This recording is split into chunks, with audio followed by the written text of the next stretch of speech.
il y a, à travers ce qu'on peut voir, il y a effectivement tout ce à quoi on peut espérer, aspirer, et puis après, tout ce à quoi nous sommes confrontés dans la vie de tous les jours, et parfois le principe de réalité qui fait qu'entre notre souhait et comment on peut le transformer en réalité, ce n'est pas toujours évident. Donc ça fait, comme je dis souvent, hein, quand on est entrepreneur, il faut faire preuve de grande humilité, parce que parfois on peut se trouver le roi du monde, et le lendemain, le dernier du monde, parce que toutes vos convictions, tout ce en quoi vous espériez s'écroule, parce qu'il vous est arrivé un client très mécontent, parce que vous pensiez à une commande qui n'arrive pas, parce que vous pensiez que l'ambiance était bonne dans l'entreprise et finalement il y a un gros clash.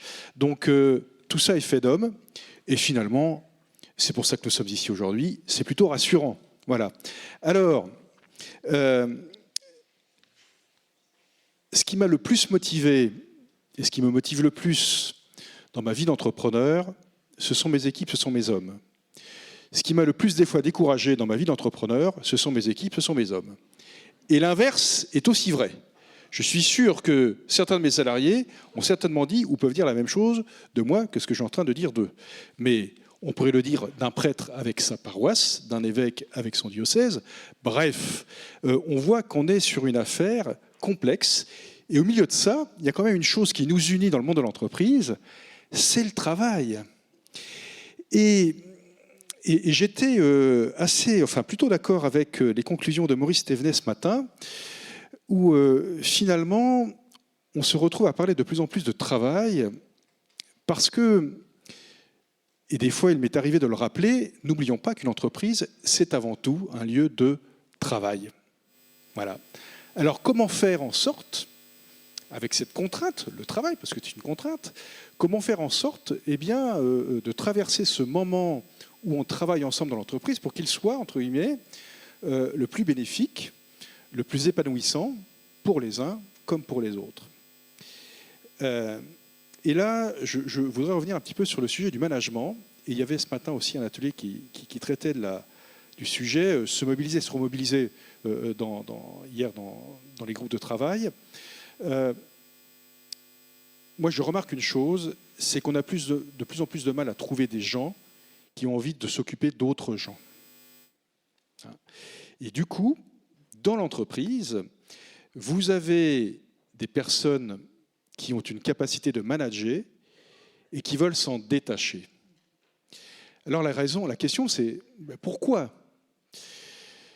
Il n'y a pas c'est multifactoriel très certainement, mais ce qu'on peut constater quand même, c'est que dans l'entreprise, les gens que vous employez, les gens que vous recrutez, ont des vies compliquées. Donc c'est normal qu'ils soient compliqués à manager. Hein.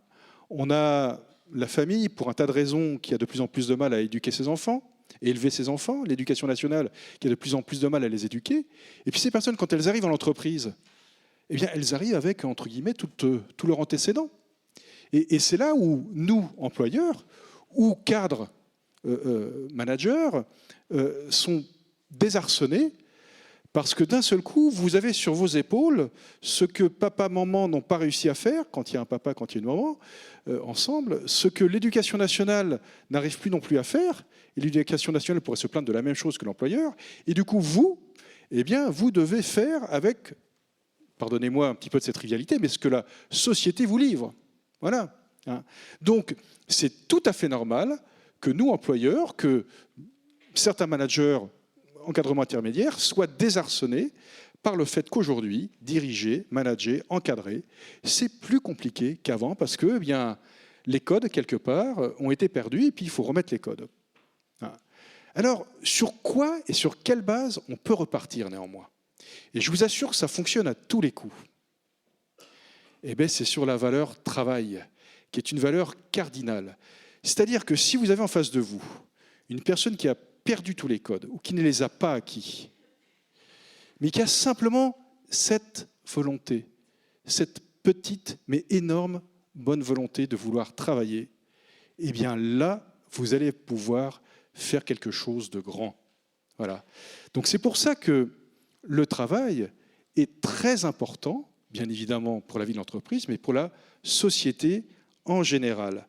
Alors ensuite, comment organiser le travail dans l'entreprise et la direction. Effectivement, il faut se méfier de notre capacité, quand on est dirigeant, à gourouiser, entre guillemets, votre entreprise. Voilà, on a vu que dans d'autres cercles aussi, ça pouvait être le cas. Donc, il faut... Et d'ailleurs, j'ai très bien aimé notre ami basque ce matin, avec son charmant accent, qui disait les raisons pour lesquelles une coopérative quittait le groupement et une autre rentrait dans le groupement. Hein. Et les caractéristiques étaient très justes. Hein.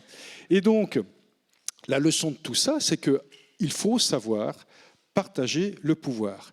Mais il ne faut pas tout mélanger. Je vais vous dire pourquoi. Parce que une entreprise, c'est pas chacun peut décider comme il veut, on est tous d'accord. Hein. Et une chose à laquelle, et ça c'est un petit peu mes 30 ans d'expérience de chef d'entreprise, auxquels sont attachés vos salariés, c'est mine de rien la notion de chef. C'est-à-dire qu'in fine, ils ont besoin de savoir qui décide. Vous voyez ? Hein. C'est-à-dire que chacun a ses responsabilités. Hein. L'entreprise, et ça c'est le corpus qu'on a mis en place dans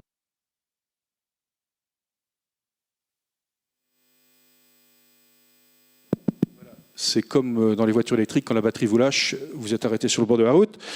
Et donc, vous voyez, c'est que l'entreprise est un bien commun, chacun dans son rôle, hein, les salariés devant avoir la juste protection, la juste rémunération, et la juste loyauté envers un employeur qui, lui, eh bien, va porter le risque. Et d'ailleurs, doit être potentiellement récompensé pour le risque qu'il porte. Et c'est là aussi où vous avez entreprise, comme vous avez travail et travail. C'est-à-dire que vous avez en France 1 700 000 entreprises qui ont moins un salarié. D'accord ? 1 700 000. Vous avez 1500 grandes entreprises. Donc ça veut dire que tout le reste, ce sont des PME, des TPE qui, pour l'essentiel, sont des entreprises à caractère patrimonial. Qu'est-ce que ça veut dire ? Ça veut dire que le chef d'entreprise porte le risque, à titre personnel, dans une entreprise familiale, vous portez aussi votre famille, hein, à travers son métier de dirigeant. Voyez ? Et là, ça change beaucoup de choses. C'est-à-dire que dans votre entreprise, quand vous êtes entrepreneur patrimonial, vous y mettez tout. Et parfois, comme je l'ai fait quand j'ai repris l'entreprise familiale, j'ai été caution personnelle pendant plus de 10 ans pour rembourser les emprunts que j'avais signés pour racheter les parts de ma famille. Voyez ? Et ça change beaucoup de choses, il faut bien le comprendre. C'est pour ça que cette notion, moi je vois très bien parfois la grande différence de perception qu'il peut y avoir entre les salariés et les dirigeants d'entreprise que je côtoie souvent, je côtoie les deux. Et souvent, ce dont souffrent beaucoup d'entrepreneurs patrimoniaux, c'est de sentir que le verbe qu'ils conjuguent à tous les temps, tous les jours, qui s'appelle le verbe risquer, est devenu une notion virtuelle dans la société. Voyez ? Et parfois, ils ont vraiment ce sentiment d'injustice, parce que parfois c'est dur, l'entreprise, d'être incompris, parce que finalement, ils sont des risques-tout enquiquinés par des risques-rien. Les risques-rien, ce n'est pas les salariés, ce n'est pas les personnes. Hein. C'est la loi inapplicable, le règlement incompréhensible, la norme absurde. Voyez ? Hein. Et ce dont ils aspirent, il y a 3 choses qui font qu'un chef d'entreprise dort bien. C'est quand il sent que dans son entreprise, il y a une bonne ambiance.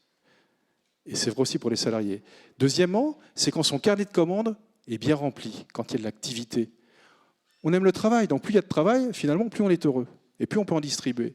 Puis troisièmement, c'est quand on équilibre recettes et dépenses et que l'entreprise est viable. Et quand ces 3 conditions sont réunies, hein, vous avez la performance sociale, vous avez la performance économique, et maintenant, chose nouvelle depuis quelques années, vous avez aussi la performance environnementale. Hein. Donc c'est ces contraintes auxquelles nous sommes tous, entre guillemets, confrontés lorsque nous mettons les pieds, qu'on soit employeur ou qu'on soit salarié, dans une entreprise. Alors, je voudrais quand même aborder après un sujet qui peut être très sensible, mais je ne vais pas me défiler, sur se sentir digne. Et à travers cette question, bien évidemment, se pose la question évolution, salaire, etc. etc.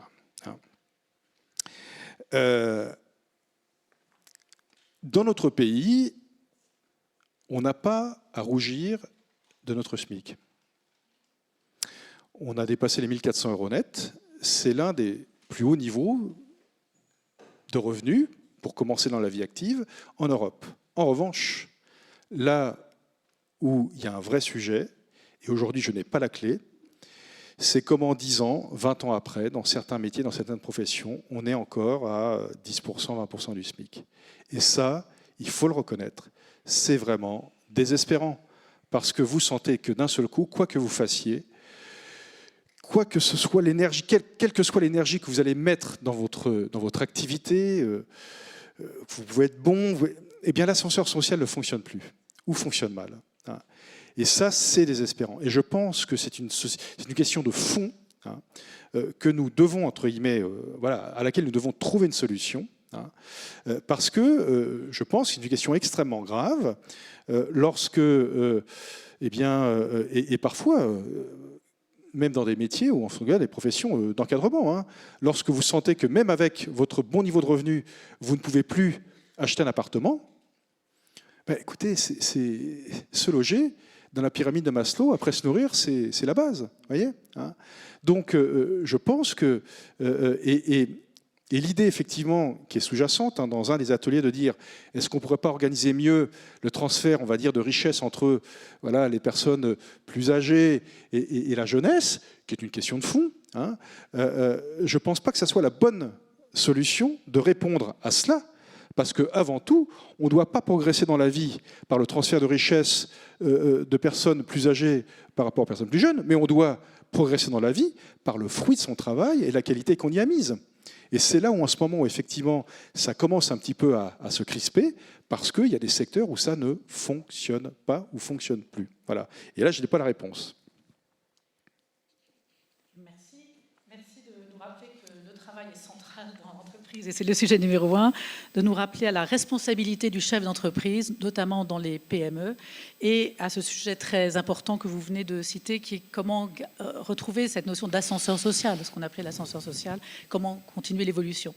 J'ai envie, François Asselin, de revenir un petit peu sur les demandes qu'on voit là, apparaître dans ces résultats d'ateliers et qu'on a pu aussi entendre hier dans certaines interventions, à savoir justement ces demandes qui concernent par exemple avoir des jours en plus pour s'occuper de ses anciens, de même qu'on a des jours pour s'occuper de ses enfants, des jeunes qui rentrent dans une entreprise en disant « mais moi, pour mon équilibre de vie personnelle, j'ai besoin qu'il y ait des jours de télétravail ».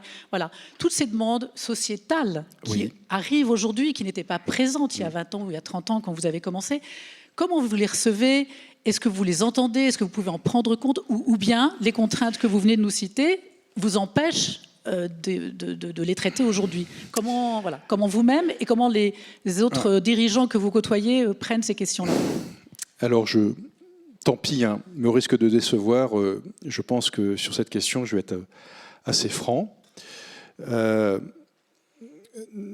Nous devons, en tout cas nous, chez l'entreprise employeur, rester les garants de la valeur travail. Voilà. Je suis assez frappé, et là c'est le syndicaliste qui va vous parler, de m'apercevoir finalement au fil des ans que tout ce qui est considéré comme avancée sociale, finalement ce sont des choses qui sortent les personnes du travail ou de l'entreprise. Je vais vous citer tout un tas de choses, mais je ne voudrais surtout pas en faire un jugement de valeur, mais simplement mettre le constat. Nous sommes passés en 97, et ça a été petit à petit étalé à partir de 2000 dans les entreprises, de 39 heures à 35 heures payées 39. Et d'ailleurs, aujourd'hui, je vous le signale, si nous avons des problèmes de coût du travail, c'est parce que pour amortir cette augmentation du coût du travail immédiate à l'époque, de 11,4%, il suffit de faire la règle de 3, on a eu les aménagements Aubry, après on a eu les aménagements Fillon 1, Fillon 2, parce que sinon le coût du travail explosait dans notre pays.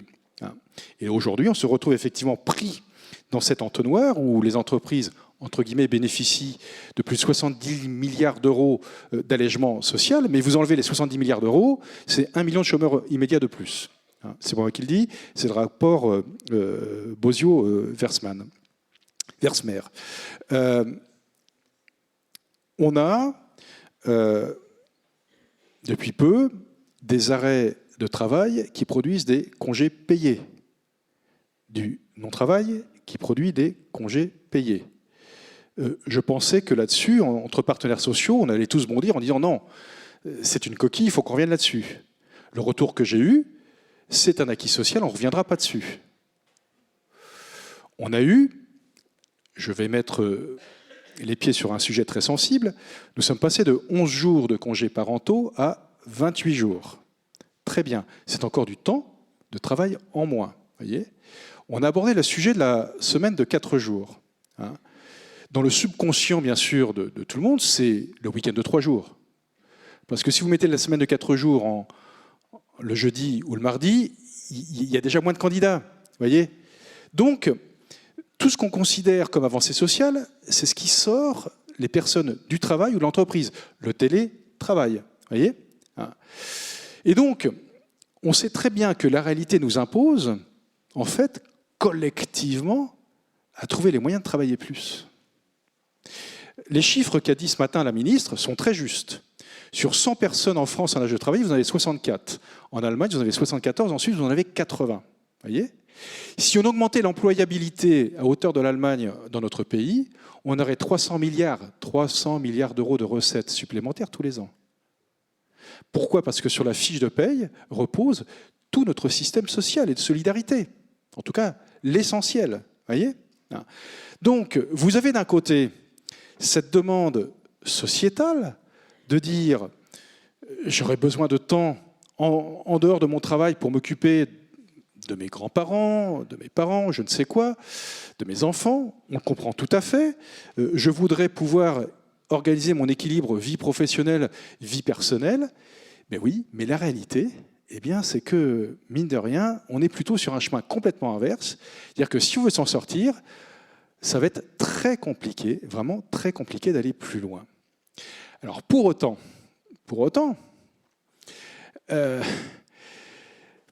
qu'est-ce qu'on peut faire ? Vous voyez ? Il y a quand même une bonne nouvelle, franchement. C'est que depuis 1983, vous savez, c'est là où on est passé de 65 ans à 60 ans les retraites. On est remonté aujourd'hui à 64. On a gagné 8 ans d'espérance de vie. C'est quand même une superbe nouvelle, vous voyez ? Et donc, le vrai enjeu qui est le nôtre maintenant, c'est de se dire, mais comment je peux rester au boulot le plus longtemps possible en y retrouvant mon compte, aussi bien en termes salariés, de salaire, aussi bien en termes de qualité de vie quoi, et d'intérêt. C'est un lieu social, une entreprise, il ne faut pas l'oublier. Et nous, employeurs, c'est une question qui doit nous habiter, je vous assure. Moi, quand j'ai quelqu'un qui part en retraite dans mon entreprise, c'est une catastrophe. Parce que c'est une compétence qui s'en va et dont j'aurai beaucoup de mal, et que j'aurai beaucoup de mal à retrouver, voyez-vous. Donc, c'est vraiment une question centrale qui doit nous habiter. Merci. Si vous me permettez, je voulais justement vous poser une question sur ce que vous venez de dire. C'est-à-dire, comment mieux organiser un peu un pacte générationnel de meilleure transmission des savoir-faire. Vous évoquiez l'Hermione et les chantiers de Notre-Dame. C'est la même chose dans des entreprises de très grande technologie. C'est-à-dire comment mieux organiser la... Ça marche, il faut le rapprocher peut-être tout simplement. Voilà, excusez-moi, juste à toute vitesse, comment mieux organiser dans les entreprises la transmission générationnelle des savoir-faire entre les plus anciens à l'égard des plus jeunes. Et puis vous pointiez votre désespoir en tant que dirigeant d'entreprise, que chef d'entreprise, à voir partir les plus anciens. Mais la réalité aussi, François Asselin, vous le savez, c'est que dans beaucoup d'entreprises, on considère maintenant, à partir de la frontière invisible des 55 ans, que vous êtes plus un centre de coûts, de charges, que de richesse et de transmission. Donc comment régler ce défi et ce paradoxe ? Alors, je vais commencer par répondre par la dernière question, parce que je viens d'avoir 60 ans, donc je me sens un peu concerné. Autour de l'emploi des seniors, je pense qu'on se fait vraiment des nœuds dans la tête, dans notre pays en particulier. Je vais prendre des exemples très concrets. Moi, je l'ai vécu plusieurs fois dans mon entreprise. Vous organisez une formation. Et puis, dans les gens que vous allez former, il y en a qui vont avoir plus de 55 ans, par exemple. Eh bien, vous pouvez avoir quelqu'un de votre service RH qui va dire « Bon, on ne va pas le former, dans 5 ans, il part. » Mieux que ça, vous en parlez à la personne « Oh, écoute, m'emmerde pas avec ta formation, moi, dans quelques années, je ne suis pas là. » Vous voyez ? Donc, ça veut dire qu'on est tous collectivement un petit peu contaminés par ce fichuage à partir duquel on a le droit de liquider sa retraite pour sortir rapidement du travail. J'ai vécu, mais je vous assure, plusieurs fois dans mon entreprise, des salariés qui m'ont dit « Écoute François, dans 6 mois, c'est l'acquis, j'ai mes 60 ans, j'ai mes annuités, je me barre. Et je lui dis, tu veux pas rester? Ah non, non, non, non, non, moi, hop, c'est mon droit, je l'utilise. Ça m'est arrivé, mais oui, oui, au moins 6 ou 7 fois, où 3 mois après, la même personne frappait dans mon bureau et dit que François a dit, je ne pourrais pas revenir travailler, voilà. Je dis, pourquoi tu es parti? Oh, bah, dit, je pensais que c'était mieux la retraite, etc. Puis il dit, finalement, je m'aperçois que je parle à plus personne, ma femme n'est pas encore en retraite, je m'embête chez moi, etc. Bon, le jardin, c'est bien, mais l'hiver, il n'y a rien à faire. Je dis, écoute, moi, j'ai besoin de tes compétences, donc reviens. Hein. Donc, je pense que, voilà, les uns les autres, on a cette capacité à se faire un petit peu des nœuds dans la tête, alors que finalement, la retraite, ce n'est pas non plus le Graal. Hein. Alors, on n'est pas tous égaux par rapport au travail qu'on peut faire, j'en conviens. Mais quand même, l'entreprise peut t'intéresser. Hein, quand bien même qu'on est senior. Deuxièmement, avec la réforme récente où vous pouvez travailler potentiellement jusqu'à 64 ans, lorsque vous avez 55 ans, et là je viens d'embaucher 2 personnes qui ont plus de 55 ans, vous vous dites, employeur, je vais investir pour près de 10 ans. Ça change beaucoup de choses. Voyez ? Et la personne qui frappe à votre porte, eh bien, généralement les enfants sont grands, elle a les codes, elle sait, entre guillemets, ce que c'est que respecter une organisation, une entreprise, un horaire des clients, et elle est extrêmement rapidement opérationnelle. En 8 jours, c'est réglé. La personne est opérationnelle. Alors, je ne dis pas qu'on n'a pas besoin des jeunes, parce que je les adore, on fait beaucoup d'apprentissage, mais lorsque sur 3 jeunes que vous recrutez, que vous formez, il y en a 1 sur 3, voire 2 sur 3 qui risquent de vous quitter, et vous n'avez pas compris pourquoi, eh bien, vous dites, finalement, les seniors, c'est pas si mal que ça. Donc, je ne suis pas désespéré sur l'emploi des seniors. On pourrait beaucoup mieux faire. Il y a un vrai sujet qu'a abordé la ministre ce matin, c'est le sujet de l'usure professionnelle. J'ai des menuisiers et des charpentiers dans l'entreprise. C'est sûr que quand vous arrivez à 60 ans et plus, travailler physiquement, c'est plus compliqué que comme moi qui ai fait toute sa carrière dans une voiture, dans un bureau. Et donc, que l'on sache anticiper ces choses-là, ça me semble tout à fait normal, et même c'est impératif. C'est impératif. Et donc, le sujet sur lequel va nous solliciter la ministre du Travail, et on a travaillé avec son cabinet d'ailleurs ce week-end pour la lettre de cadrage, on va ouvrir un sujet avec les partenaires sociaux justement sur l'usure professionnelle, et que peut-on faire pour les métiers concernés par l'usure professionnelle. Et nous sommes très preneurs à la CPME parce que, bien évidemment, ça concerne beaucoup de PME. Que peut-on faire pour, entre guillemets, pour les gens effectivement qui physiquement sont plus exposés que d'autres, faire en sorte que, on puisse les accompagner le plus longtemps possible, en tout cas dans les meilleures conditions possibles dans leur travail. Alors c'était quoi la première question? Parce que c'est très long sur la première. Ah oui, transmission jeune. Vous savez que 70% de l'apprentissage, ce sont dans les PME. 70%. Et ça, c'est toute catégorie de formation, que ce soit du CAP jusqu'à l'école d'ingénieur, en passant par les masters, c'est 70% dans les PME. Donc, je veux dire, si les PME ne recrutent pas d'apprentis, elles sont mortes. Donc, l'ADN de la PME, c'est l'apprentissage. Alors maintenant, il faut savoir recruter des jeunes, il faut savoir les accueillir, bien les accueillir, il faut savoir bien les conserver. Je vous raconte une toute petite anecdote qui m'est arrivée il y a longtemps dans mon entreprise et ça m'a permis de réagir. C'est que c'était début du mois de septembre, je vais au réfectoire à l'entreprise et je m'assois. J'étais pas avec un costume, et je m'assois. En face de moi, s'assoit un jeune qui venait de rentrer dans l'entreprise, un alternant, un apprenti. Et il y avait les autres salariés qui étaient dans le réfectoire. Je lui dis, tiens, t'es qui toi? Alors là, je vois tout le monde se marrer. Puis le jeune, qui n'avait pas froid aux yeux, il me dit, toi, t'es qui toi? Ah, alors là, tout le monde se marre.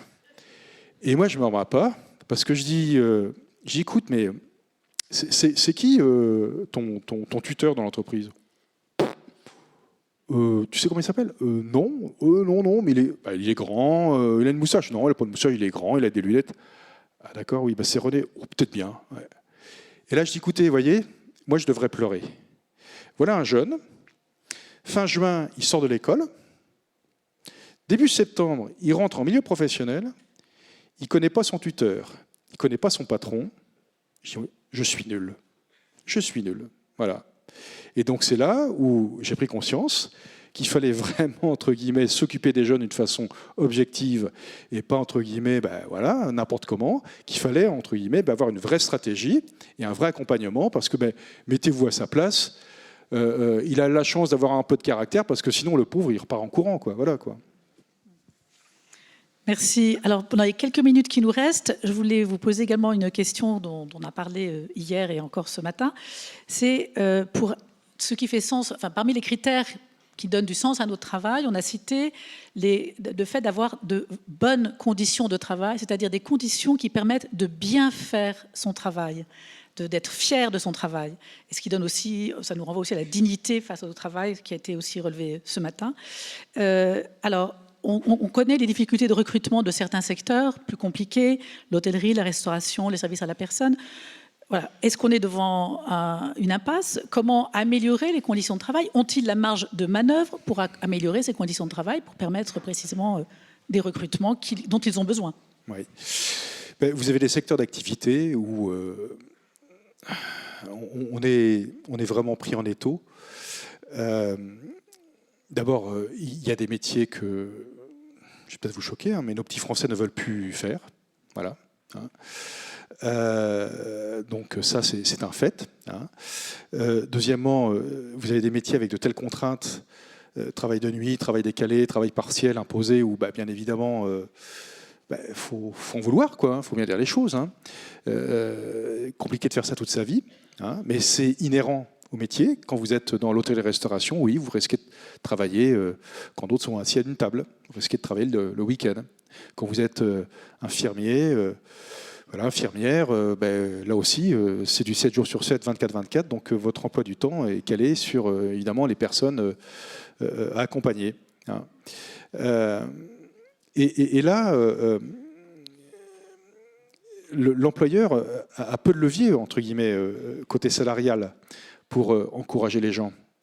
Vous prenez le service à la personne, vous vendez, ou même la propreté, vous vendez que du taux horaire, vous vendez de la main-d'œuvre. Quand votre donneur d'ordre, qui parfois est public, vous encadre par un prix imposé ou par un appel d'offres, et que votre marge, c'est quelques centimes d'euros, eh bien, si vous augmentez vos salariés, vous faites péricliter votre entreprise. Et ça, c'est une réalité, partagée d'ailleurs, entre partenaires sociaux et patronat, parce que là, c'est le modèle économique qui est cruel, quoi. Voyez ? Et vous avez beaucoup de structures dans le domaine associatif, à la CPME, vous ne le savez peut-être pas, mais 30% de nos adhérents sont de l'ESS, économie sociale et solidaire. On a parlé des coopératives, la coopération agricole est adhérente de la CPME, donc on connaît bien ces modèles. Eh bien, vous avez beaucoup de structures associatives qui vont du service à la personne, qui tout simplement, en fin d'année, sont à 80% déficitaires, et c'est les conseils départementaux qui font des subventions d'équilibre, sinon elles ne vont plus soigner les personnes. Voyez ? Donc, on est dans une espèce de modèle économique qui est très compliqué, où personne, finalement, n'y trouve son compte. Merci beaucoup, François Asselin, de nous avoir éclairé de votre pragmatisme et des réalités concrètes de chef d'entreprise et très en prise avec les réalités du monde du travail.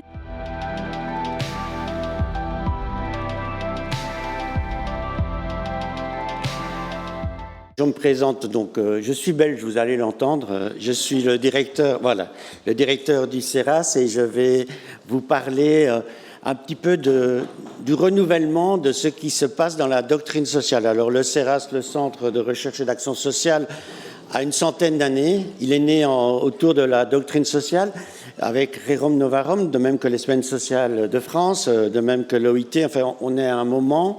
Alors, je vais aller très vite sur l'histoire, mais c'est pour vous donner une perspective. C'est sur la condition des ouvriers. Le travail a toujours été au cœur de la pensée sociale, l'enseignement social, ou ce que nous, on dit au CERAS quand on parle à des plus jeunes, les options sociales de l'Église. Et contrairement à d'autres doctrines, elles viennent du bas. C'est le fameux « voir, juger, agir ».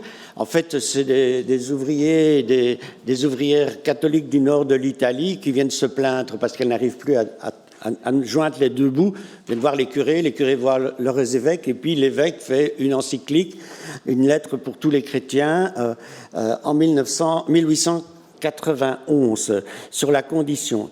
vraiment, c'est d'abord comprendre et puis agir. Alors, oui, c'est moi qui dois pousser.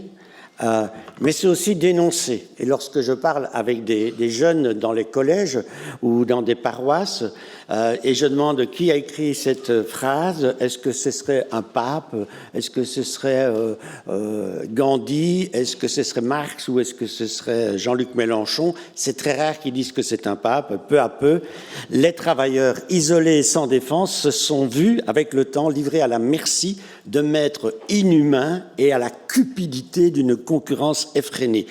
1891. Alors, la doctrine sociale sur le travail, c'est clairement la référence, c'est Jean-Paul II, presque 100 ans plus tard, Laborem Exercens, où on remet l'homme au centre du travail avec le fait que le travail, c'est d'abord un être humain qui travaille. Ce n'est pas un objet, c'est un sujet. Et cette question-là va être travaillée dans une véritable théologie du travail qui est écrite sous la plume de Jean-Paul II, qui est très proche du syndicat Solidarność, qui est très proche du monde du travail. Il a lui-même travaillé. Alors, ce qui est étonnant dans cette encyclique, c'est que le pape parle beaucoup de domination et de la dignité de l'homme sur le monde. Je lis un extrait. Il faut définir la dignité du travail humain en ayant toujours sur les yeux l'appel biblique à soumettre la terre, en Genèse 1, par lequel s'est exprimée la volonté du Créateur, afin que le travail permette à l'homme d'atteindre cette domination qui lui est propre dans le monde visible. Pour Jean-Paul II, le monde est sous la domination, sous la seigneurie de l'être humain.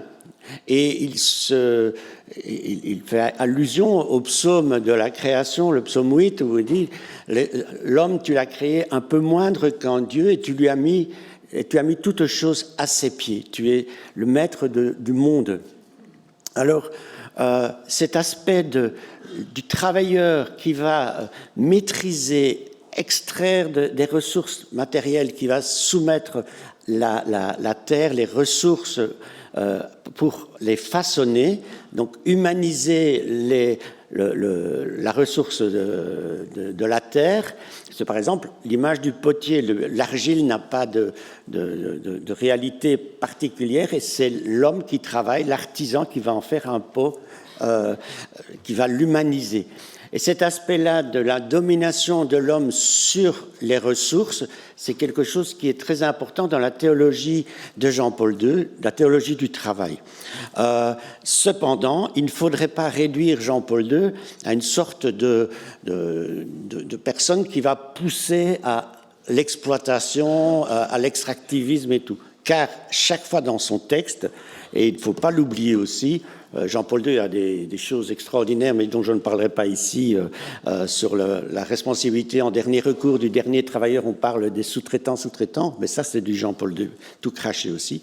Mais c'est que cette domination de l'homme sur la matière doit être respectueuse de l'homme. Donc si ce processus de soumission de la terre est caractérisé par un immense développement des moyens de production, il s'agit là d'un phénomène avantageux et positif.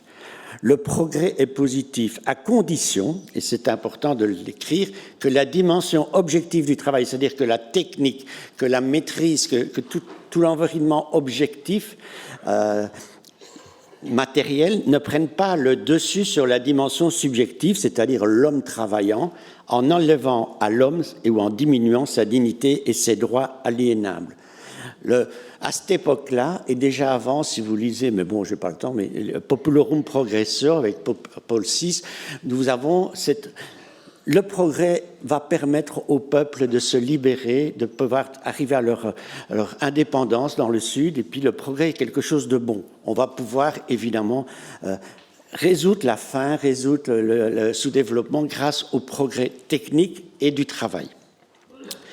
Cet aspect de domination est aussi théologiquement fondé par le fait que, comme je l'ai dit, l'homme Et dans la hiérarchie, je dirais, d'anthropologie divine ou religieuse, ben, il y a Dieu, il y a l'homme, et puis il y a les non-humains. Alors, que se passe-t-il? Et c'est là où on a, je dirais, le changement dans la tradition. Donc, le pape François n'est pas quelqu'un qui va casser tout, il est vraiment dans la tradition de l'anthropologie et puis de la doctrine sociale, mais dans Laudato Si, il va introduire quelque chose de nouveau et il va surtout dire que l'œuvre, l'activité humaine doit être une activité de prendre soin. Alors, on ne parle pas ici du care, dans le sens du travail du care, le travail de soin de la personne, c'est plutôt cuidare, c'est-à-dire faire attention. Cuidado, c'est attention, mais c'est aussi soigner le travail. C'est pas simplement prendre soin des autres, c'est aussi prendre soin de soi, prendre soin. Là-dedans, quand je dis que ce n'est pas quelqu'un de révolutionnaire, il se rapporte à évidemment un autre François qu'il cite régulièrement, qui est Saint François d'Assise. Et dans Laudato Si, c'est clair que le pape François, cette fois-ci, écrit « Toutes les créatures sont liées. Chacune doit être valorisée avec affection et admiration. Et tous, en tant qu'êtres, nous avons besoin les uns des autres. Tout est lié, aussi bien le travailleur que la planète, que les autres travailleurs ou que les autrui et que Dieu. Les 4 relations de tout est lié. Et ce qui est important dans Laudato Si, c'est qu'il y aura une sorte de remise en cause de cette hiérarchie entre Dieu, les hommes et les non-vivants, les non-humains, les vivants, les non-vivants et la planète. Il va essayer de repenser ça, comme Saint François l'a fait, en disant « ma sœur, l'eau », voilà. Et nous arrivons à cet appel de Laudato Si, qui est un appel non plus à la domination, mais à la responsabilité. Donc on change de vocabulaire tout en étant dans la même tradition de la dignité humaine. Alors, Laudato Si, au numéro 63, il est important, alors c'est une petite pique à Jean-Paul II, je dirais, il est important de lire les textes bibliques dans leur contexte, avec une herméneutique adéquate, c'est-à-dire une interprétation correcte ou contextuellement bonne. Et de se souvenir qu'il nous invite à 2 choses, à cultiver et à garder le jardin du monde. C'est dans Genèse 2. Alors que cultiver signifie labourer, défricher ou travailler, c'est un peu ce que Jean-Paul II mettait en avant, la souffrance au travail, mais aussi la joie de pouvoir faire sortir de la terre un pot, une œuvre. Garder signifie protéger, sauvegarder, préserver, soigner, surveiller. Et donc, dans Laudato Si, on va simplement compléter ce que Jean-Paul II a dit par un regard plus de travail comme œuvre de soin, œuvre d'attention. Et c'est une relation de réciprocité responsable entre l'être humain et la nature. Nous sommes responsables de la nature, mais la nature est responsable aussi de l'homme, puisque sans la nature, nous ne pouvons pas vivre. Alors tout ce que je dis ici, normalement, on avait essayé d'avoir une égalité de genre, comme on dit, donc bon, moi je suis pas, enfin voilà, mais c'est Louise Roblin, c'est Louise Roblin qui est une chercheuse du CERAS, qui a fait sa thèse au CERAS sur cette question-là, et qui a fait une thèse en philosophie pure et dure, je vais dire pas en théologie, à la Sorbonne, sur justement la tradition par rapport à la transition écologique. On en a profité pour faire un colloque de 2 jours à l'UNESCO lors des 100 ans de l'Organisation internationale du travail. Et là, on avait rassemblé toute une série de partenaires pour essayer de réfléchir justement à ce que Laudato Si impliquait sur la transformation, je dirais, philosophique même de notre compréhension du travail. Et on en a sorti un manifeste, enfin surtout elle, parce que moi j'étais plutôt en arrière-fond, et ce manifeste correspond un peu à ce que Louise Roblin dans sa thèse a découvert comme modification, une nouvelle coloration, je dirais, de la pensée sociale sur le travail, puisqu'on s'enracinait quand même clairement dans la pensée sociale.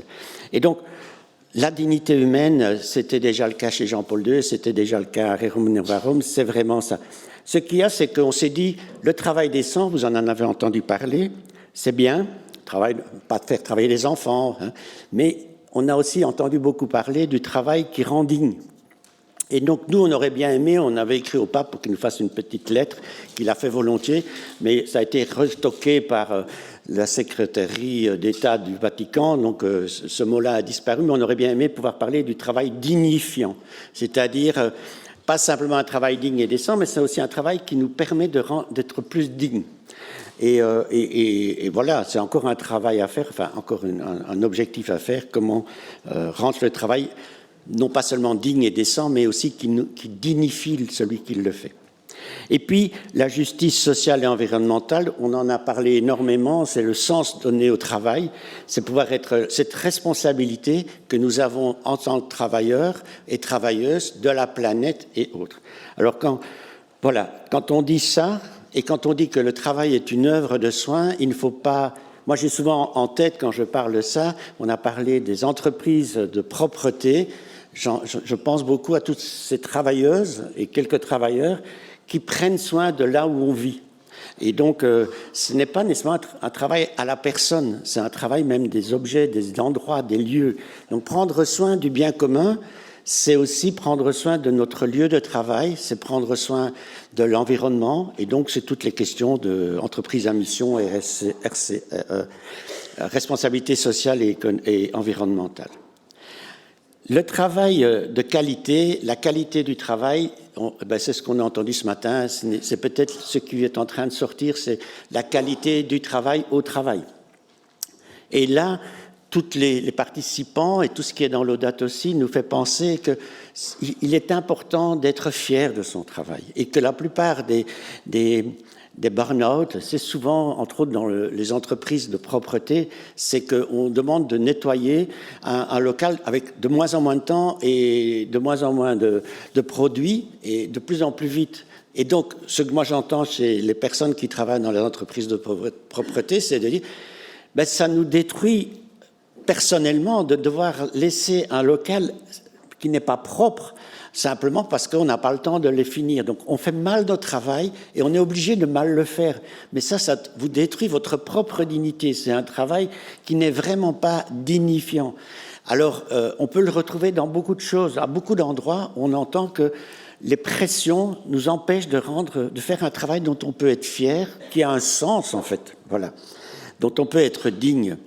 Et avoir le regard de Dieu à la fin de la journée sur qu'est-ce que tu as fait, pourquoi aller travailler, le soir pouvoir rendre grâce à Dieu de pouvoir aller travailler parce que ce que j'ai fait, j'en suis fier, j'en suis digne.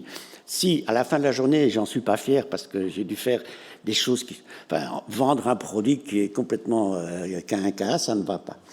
Et puis la solidarité internationale, c'est évidemment important. Je vois que le temps file déjà, donc le travail soin, c'est vraiment un lieu d'alliance. Alors je vais terminer un peu plus par une question plus, je dirais, spirituelle, parce que quand même, chez François, la question des options sociales, elle est évidemment emplie de spiritualité. Au lieu de parler de voir, il va parler de contemplation. Au lieu de parler de juger, il va parler de discernement. Au lieu de parler d'agir, il va parler d'amour ou d'action, de charité ou des choses comme ça. Et donc d'alliance surtout. Alors, je termine par cet aspect du travail soin. Donc, travail comme œuvre de soin, comme œuvre d'attention.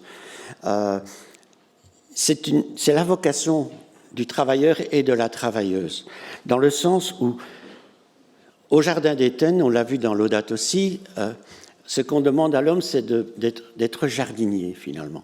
Et dans le Jardin d'Éden, c'est ça le métier, on est au jardin. En théologie, on a toujours un peu cette... moi, je trouve que c'est une trouvaille géniale parce que ça répond à toutes les questions qui sont impossibles à répondre. C'est le déjà là et le pas encore. Au Jardin d'Éden, il est déjà là, le Jardin d'Éden. C'est le jardin avant la chute. Et là, on nous demande de travailler dans ce jardin. Bon, c'est notre foi. On est déjà aimé de Dieu, on a déjà la dignité, on est déjà fraternel. Voilà, c'est tout ce que... On est déjà simplement parce que Dieu nous aime. Et puis, c'est pas encore là, parce qu'en fait, le jardin, il a été abîmé, la création a été abîmée, les relations de fraternité ont été abîmées. Et donc, c'est aussi notre espérance. C'est le pas encore. C'est tout ce que nous espérons. Et ce que nous espérons, c'est la vie du ressuscité. Or, ce qui est étonnant, c'est qu'au début de la Genèse et à la fin de Saint Jean, on retrouve le même thème. Ayant dit cela, Marie-Madeleine se retourna, elle aperçoit Jésus qui se tenait là, mais elle ne savait pas que c'était Jésus, car elle le prenait pour le jardinier. Moi, j'ai toujours dit, elle ne le prenait pas pour le jardinier. Jésus est le jardinier, qui était déjà en train de nettoyer le jardin de la résurrection. En fait, le jardin, il est au début et à la fin. Et donc, prendre soin comme un jardinier, c'est important parce que c'est ça qui est la vocation de l'homme, pas celle d'être hiérarchiquement dans une hiérarchie, c'est d'être responsable du jardin qu'on nous a confié. Le jardin qu'on nous a confié en responsabilité, c'est à la fois la terre, c'est moi-même, il faut prendre soin de soi, c'est ma relation à Dieu, c'est ma relation avec autrui. Alors, je termine par simplement une petite histoire que j'aime bien raconter, parce qu'en fait, prendre soin, qu'est-ce que c'est? Alors, c'est travailler, participer à l'acte de résurrection. Et donc, si vous regardez la résurrection de Jésus, quand Pierre et Jean arrivent au tombeau, le signe de la résurrection, parce qu'on dit « et à ce moment-là, ils crurent », ben c'est qu'on avait rangé le linceul d'un côté et les bandages de l'autre. Donc, pendant la résurrection, le premier travail du ressuscité ou du moment du ressuscité, c'est le moment où on a pris soin de l'endroit du tombeau. On a rangé les choses. Alors, quand je dis ça aux enfants, ils comprennent un peu. Quand je dis ça aux grands-parents, aux parents, dire que quand vous rangez les chambres de vos enfants, de vos petits-enfants, que vous leur demandez, vous rentrez dans le travail du ressuscité. Prendre soin, ça veut dire que l'endroit devient hospitalier à ceux qui vont venir, dans une classe, dans un local. Prendre soin, c'est vraiment arriver à faire en sorte que les choses se mettent bien à leur place et qu'on puisse transmettre la chose à d'autres. Et donc, voilà ce que je voulais dire, c'est que on est loin d'une théologie du travail qui est définitive, on avance petit à petit. Il y aurait moyen d'aller un peu plus loin, mais là, bon, c'est pas encore le cas, c'est-à-dire que si vous prenez le travail, on l'a dit tantôt, c'est un travail où il y a le collectif, il y a le personnel, il y a la relation au monde et tout. Il y a eu à un moment donné le sacrement je cherche maintenant, de l'autre, c'était du service, c'était le lavement des pieds. On prenait soin, le sacrement qui a disparu. Alors ça, c'est pas très grave, mais je veux dire, on pourrait imaginer que le travail est un lieu sacramentel, c'est-à-dire c'est un lieu où il y a à la fois une parole, il y a à la fois un objet, le travail lui-même, et il y a aussi à la fois des relations, mais surtout aussi quelque chose qui se produit, qui se fait, un acte. Et donc, si on est au service du bien commun, on a une sorte d'œuvre sacramentelle de résurrection lorsque on prend soin du monde qui nous est donné. Et je termine en disant que c'est grâce au CERAS, mais c'est surtout à la recherche. Donc on a des chercheurs au CERAS qui nous permettent justement de travailler là-dessus. Et puis, je termine par un message qui n'est pas le mien, celui du pape aux jeunes. Il faut un changement rapide et décisif, et je vous le dis sérieusement, je compte sur vous. S'il vous plaît, ne nous laissez pas tranquilles. Merci.